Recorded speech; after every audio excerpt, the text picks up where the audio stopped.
Feel అంటే మీ దృష్టిలో, Congress party దృష్టిలో వీళ్ళిద్దరూ అలా పరస్పరం ప్రేమ కురిపించుకోవడం, అది ఒక ఇద్దరు కలిసిపోయారు. మోదీకి చంద్రబాబు నాయుడుకి ట్రస్ట్ డెఫిసిట్ అండి. ఎందుకంటే మోదీ అప్పుడు 2009లో గోద్రా హత్యాకాండ జరిగాక చంద్రబాబు నాయుడుకి అతనికి మనస్పర్ధలు ఏర్పడ్డాయి. సో అప్పటి నుంచి వాళ్ళకు అక్కడ ఆంధ్రప్రదేశ్లో కలిసి పోటీ చేశారు. అంతా ఆంధ్రప్రదేశ్ కలిసి పోటీ చేయడం కాకుండా కలిసి ప్రభుత్వం నడిపిస్తూ ఉన్నారు. రోజుకు టీవీలలో తిట్టుకుంటూ ఉంటారు. స్పెషల్ స్టేటస్ అంటూ కావాలి, 10 సంవత్సరాలు ఇంక ఇస్తానని చెప్పి మాట్లాడి డిమాండ్ చేసిన వ్యక్తి వెంకయ్యనాయుడు కానీ మోదీ కానీ ఇప్పుడు దానిపైన మాట పెదవి విప్పరు.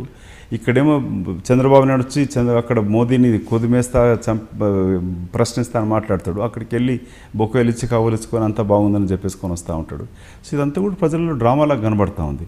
ఇక్కడ మోదీ గారిని సన్నాసి అని తిట్టిన కేసీఆర్ గారు ఇవాళ మోదీ గొప్ప ప్రధానమంత్రి, భారతదేశ చరిత్రలో ఇంతటి గొప్ప ప్రధానమంత్రి అవినీతికరంగా, ఎందుకంటే ఇతను అవినీతిలో కూరుకుపోయి ఉన్నాడు కాబట్టి ఇతనికి మోదీ చేసే అవినీతి కనబడట్లే. సో ఇద్దరు కూడా మాట్లాడుకున్నట్టుగా ఉంది. టీఆర్ఎస్ వచ్చి 2 ఏళ్లే అయింది. 2 సంవత్సరాల్లో అప్పుడే మీకు జరిగిన అవినీతి ఒకసారి 60 సంవత్సరాల్లో ఎంత అవినీతి జరుగుంటుంది, మీ హయాం ఎంత కొనసాగింది అసలు? ఈ 2 సంవత్సరాల్లో టీఆర్ఎస్ పార్టీ సర్పంచ్ నుంచి ఎంపీ, ఎమ్మెల్యే, మంత్రులను ఒకసారి గమనిస్తే ఎర్ర బుర్రగా ఎట్లా అయినారు వాళ్ళు. కొత్త కార్లు, మంచి ఫుడ్ తీసుకుంటున్నారేమో, ఎక్సర్సైజ్ చేస్తున్నారేమో, తింటా ఉంటూ ఏ విధంగా తయారైన మీరు గమనిస్తే ఉద్యమం ఎట్లుంటూ ఇప్పుడు ఎట్లా అయినా మీకు 2 సంవత్సరాలు తెలిసిపోతుంది. ఊర్లో ప్రజలు అనుకుంటారు ఇప్పుడు ఇటు వాళ్ళని చూస్తూ ఉంటే వాళ్ళ కార్యకర్తలే ఏడుస్తూ ఉన్నారు. వాళ్ళ కనబడతా ఉంది. Don't you think that's cliche that isn't it cliche that రాజకీయ నాయకులు ఎప్పుడు బాధపడుతూ లేకపోతే ఎప్పుడు రోడ్డు మీద ఎండలో తిరుగుతూ చెమటలు కారిపోతూ ఉంటేనే రాజకీయ నాయకులు అని ఉందా? Can't we have politicians shine అవుతూ ఫోటోలు తీసుకుంటూ పేపర్లో ఉంటాం? I'm just asking you.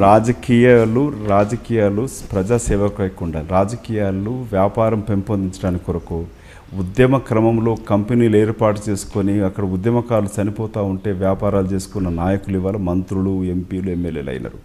Form హౌజులు కట్టుకొని ఉంటున్నారు. అసలు ఎప్పుడు తెలుగు రాష్ట్ర చరిత్రలలో ఎప్పుడన్నా ఒక ప్రధాన ముఖ్యమంత్రి అసలు కార్యాలయానికి రాకుండా ఉన్న రోజులు ఎప్పుడు గుర్తులేవు. అట్లాంటిది ఫామ్ హౌస్లో ఉండే పరిపాలన కొనసాగిస్తూ ఇక్కడ ప్రజలు కష్టపడతా ఉంటే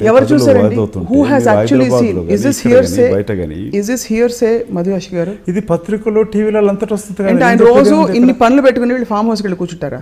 అది రోజు సెక్రటరియట్కే రావట్లేదు, ఫామ్ హౌస్ లోనే ఉంటుందని చెప్పి రోజు పత్రికలు టీవీలో వార్తలు వస్తూ ఉన్నాయి కదా. వాళ్ళ కరపత్రం కూడా వస్తూ ఉంటుంది.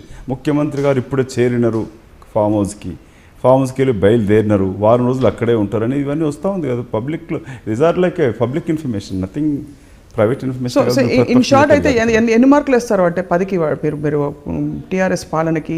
బికాస్ చాలా మీరు అసంతృప్తిగా ఉన్నారు కాబట్టి. నాట్ ఈవెన్ నేను కాదు, ప్రజలు అసంతృప్తిగా ఉన్నారు. ఇప్పుడు గమనిస్తా ఉన్నారు ప్రజలు ఎన్ని మార్కులు అంటే బికాస్ ఆదిలాబాద్ రైతు గర్జన నుంచి అడిగినారు. అక్కడ వేలాది మంది రైతులు అక్కడికి వచ్చినారు. నిన్నటి పవర్ పాయింట్ ప్రజెంటేషన్ తోటి కేసీఆర్ గారు అసెంబ్లీలో ఎంత తప్పుడు ప్రచారం చేసుకున్నారు, ఏ విధంగా తప్పుడు లెక్కలు చూపించారని నిరూపించగలిగాము. స్లోలీ ఇప్పుడు ప్రజా సంఘాలు, ఇప్పుడు తెలంగాణ ఉద్యమంలో కోదండరామ్ గారు మీరు ప్రముఖంగా పేరు విన్నారు. విద్యుత్ రంగంలో రఘు గారి యొక్క పేరు విన్నారు. విమలక్క కానీ గద్దర్ కానీ వీళ్ళందరూ కూడా, విమలక్క 4 రోజులు జైలుకి వెళ్ళొచ్చి ఉన్నది.